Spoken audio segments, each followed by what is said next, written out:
అటు అనంతపురం జిల్లా సెట్టూరు మండలంలో ఏపీ మోడల్ స్కూల్లో 10వ తరగతి చదువుతున్న విద్యార్థి చరణ్ ప్రిన్సిపల్ శ్రీరాములపై దాడి చేశాడు. ప్రేయర్ సమయంలో సరిగ్గా నిలబడమని చెప్పినందుకు కోపోద్రిక్తులైన విద్యార్థి చరణ్ ప్రిన్సిపల్పై చేయి చేసుకున్నాడు. దీంతో అక్కడున్న ఉపాధ్యాయులు విద్యార్థిని పాఠశాల నుంచి బయటకు పంపించారు. ఈ ఘటనపై డిప్యూటీ డీఈఓ శ్రీనివాసులు పాఠశాలలో విచారణ చేపట్టారు. అనంతరం కళ్యాణదుర్గం డీఎస్పీ రవిబాబు ఘటనాస్థలికి చేరుకుని విచారించిన అనంతరం విద్యార్థిని మందలించి ఇంకెప్పుడు ఇలాంటివి జరగకుండా ఉండాలని హెచ్చరించారు.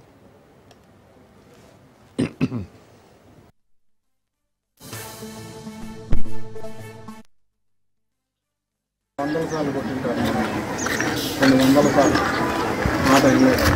మాట విన్నాను కాబట్టి బతుకుతాను బాగా.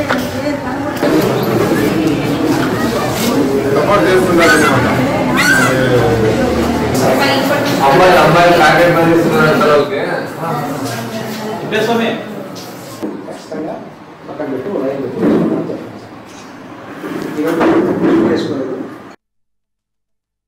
వందల సార్లు కొట్టింటారు, కొన్ని వందల సార్లు మాట వినలేదు. మాట విన్నాను కాబట్టి బతుకుతాను బాగా.